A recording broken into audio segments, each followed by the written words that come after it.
Hey, it's your girl Carmelle Jean-Francois coming to you from the New York City area. You know who I am. I am owner, CEO, founder of CFIT Coaching, and I'm here to talk to you about a very, very special forum that I've put together called the Menopause Mystique. So excited. I have 5 panelists joining us so we can talk about menopause in a way that we've never spoken about it before. I guarantee you it will be worth your while.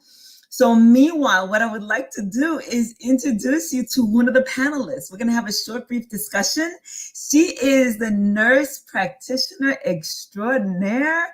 I'm so excited. Not only is she fabulous, but she's daggone smart and she speaks to women in this space. And that's why I'm excited to have her on the panel. So without further ado, please help me welcome Dr. Jemecia Braxton. Is this working? Oh, I see what I did wrong. Dr. Jemecia Braxton, hello. Hi, everybody. Hi, Carmelle. Thank you so much for having me and for that lovely introduction. Thank you. You're welcome. You're welcome. Thank you. Thank you for being here. I just want to read something real quick. Okay. I asked Dr. Jemecia, what made you decide to be a part of the forum, the Menopause Mystique? And she said, well, I should have put my glasses on, but vanity does not allow me to. She says, I wanted to be a part of the Menopause Mystique. Number one, because of you, Carmelle, are an extraordinary educator. And because, thank you for that. You made me blush. And I was like, oh, that is so special. And because I feel like, oh, hold on. I really did myself a disservice. And because I feel like this is an excellent forum to inspire and educate women to take control of their bodies, their hormones, and their lives with the knowledge that they're going to get from all these amazing women and the amazing people on my panel. So that was really, really great. Thank you, Dr. J. You're welcome. I think this is a really important discussion to have. We're not the first to talk about menopause. There's actually quite a bit of conversations around menopause online. There is. However, I still don't think it's enough. Number one, and number two, they forgot us from the conversation. They've left us out. Black women, we have a different experience when it comes to everything. And so we're taking control of the conversation. So, hey, listen. So, Dr. J. Yes. What do you have to share with us today? We just want to whet their appetites a little bit, give them a little taste about what we're going to be discussing on May 19th. It is a virtual event, 2 p.m. It's a Sunday. And we just want to just kind of like give them a little a little dash of what's going to happen on that amazing day. Yes. I think more than anything, I definitely want to talk about the signs and symptoms of menopause and how one of the main juicy topics that never really gets discussed that much is the vagina, the vaginal symptoms, the fact that it's a time where we're experiencing lack of libido, lack of moisture, lack of juiciness from the estrogen that we're missing in our lives, and we don't talk about it. And we're going to talk about it.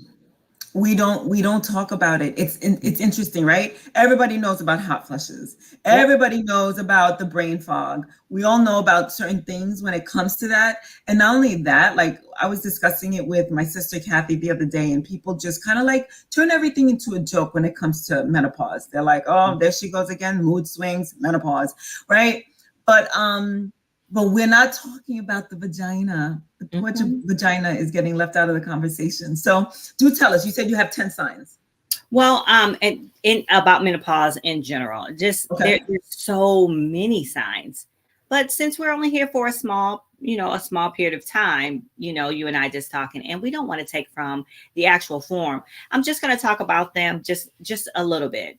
And sometimes we don't know that we're going into menopause, and the difference between African American women and Caucasian and Asian and Hispanic women is that sometimes we experience menopause longer because we've started our cycles sooner.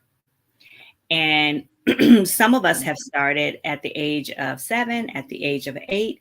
And studies show that if you start your cycle earlier, you will have menopause longer.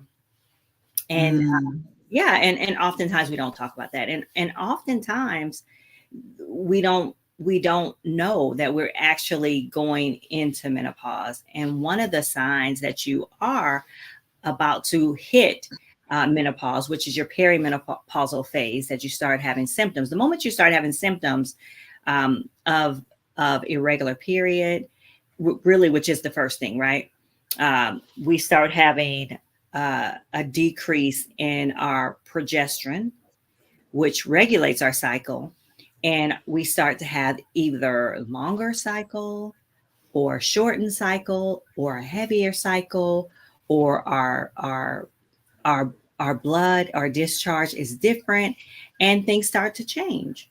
So initially is one of the first signs that we're going into perimenopause. I feel like it's a sign that many women miss because so many women are either on birth control or some kind of a patch, or take some kind of injection as birth control.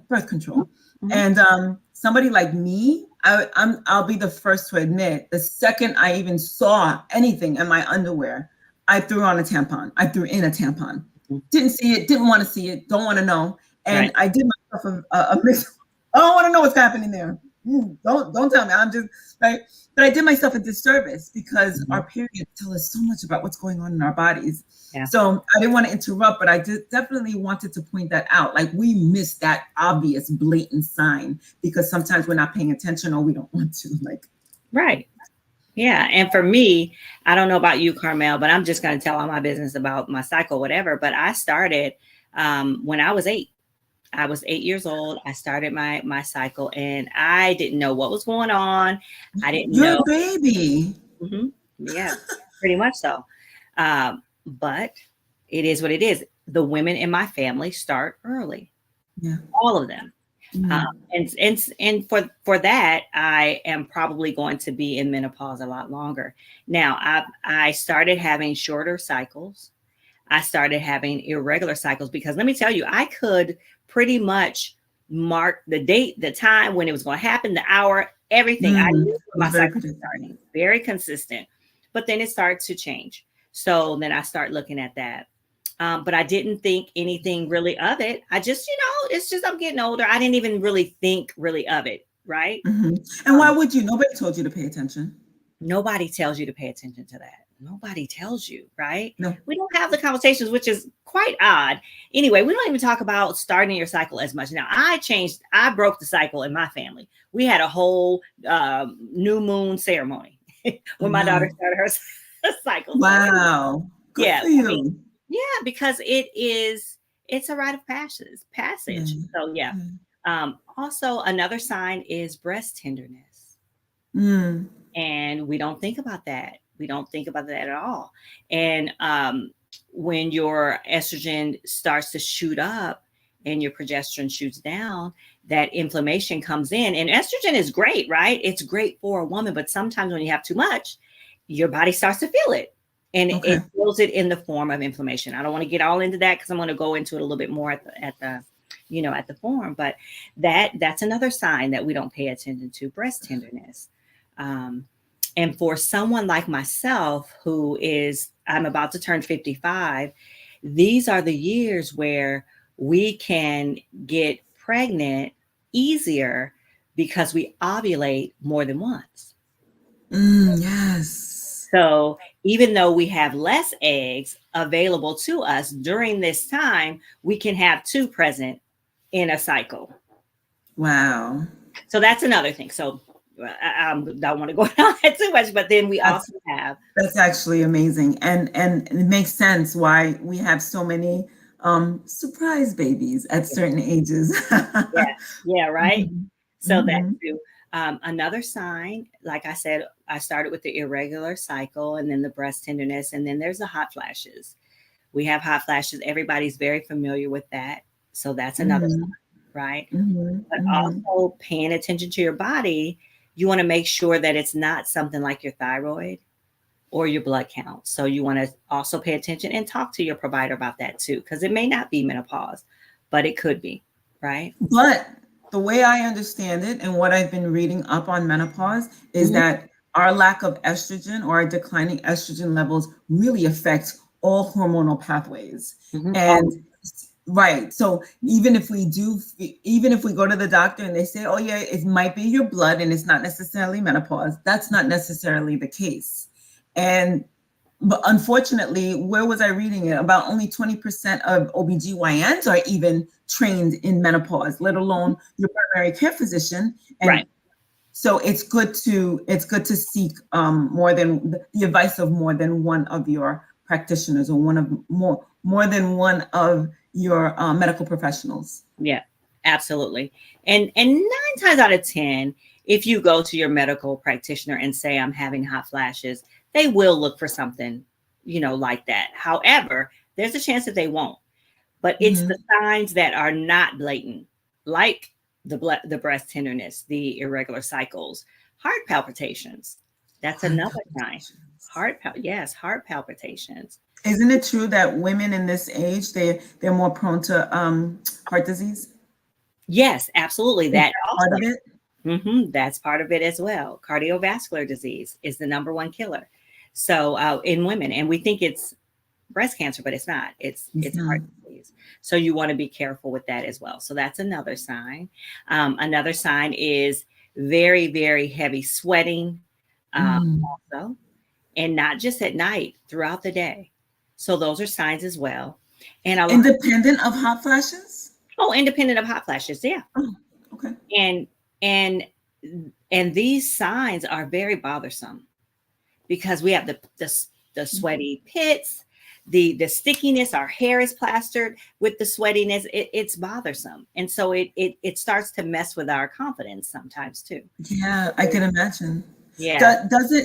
Our body odor starts to change as well, doesn't it? Mhm. All Mm. of it's a lot going on there. So It's a a lot. lot going on. So that insomnia, not sleeping well or getting up throughout the night, not being able to get to sleep is associated with your estrogen levels as well, and with perimenopause and menopause. And of course, we talked about vaginal dryness.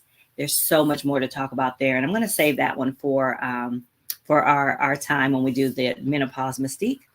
But to me, that alone, vaginal dryness alone, especially if you're in a relationship with a partner, can be so bothersome that it can ruin a relationship if you're The- not armed with knowledge about it. I'm sorry, what did you say? I said just the thought of it, just the thought of it. First of all, yeah, it's very, very, very uncomfortable, very painful. Never mind uncomfortable, never mind the discomfort, but very painful for a woman to have sex and she's not wet. So I know you don't want to give away most of it, but what is one thing that a woman can do to help with vaginal dryness? The one thing you can do to help with vaginal dryness is there's two things I'll just say off the bat. You can drink more water, and you can use a vaginal moisturizer, and you can use lubricant while you are with your partner. So those are three things, but there's also things you can do as far as your diet. And we'll touch on that when we have the form, but the immediate things, you can take control of it. And I would say, you guys, talk to your partner, and let your partner learn that at this age, first of all, women take longer to climax. Women take longer to get heated up. Women take longer to get in the mood for sex and for intercourse. So when you get to the point where your estrogen level is low and your libido is low, you're not feeling like yourself. So you need extra care. You need extra loving, extra tenderness from your partner. So you cannot keep that a secret. You cannot be afraid to talk about it. You cannot keep that from your partner or even expect your partner to know, because they won't. They won't. We barely even know. And when I tell you it happens like overnight, it's like night and day. It's something that just creeps up on you. You're Wow. not paying attention to it. If you're not paying attention, it's like one day it's like, wait, what just happened? Okay, Mm-hmm. okay. So there is light at the end of the tunnel. There's things that we can do. But also, Oh, you know there's what? so many things we can do. So many things, and I Oh, cannot good. wait to talk about it. Oh, Yes, good. Oh, yes, good. yes. And another thing, while you were saying that, it sounds to me like it's the perfect opportunity, especially if you're in a very loving relationship, very careful, you're very caring and understanding relationship.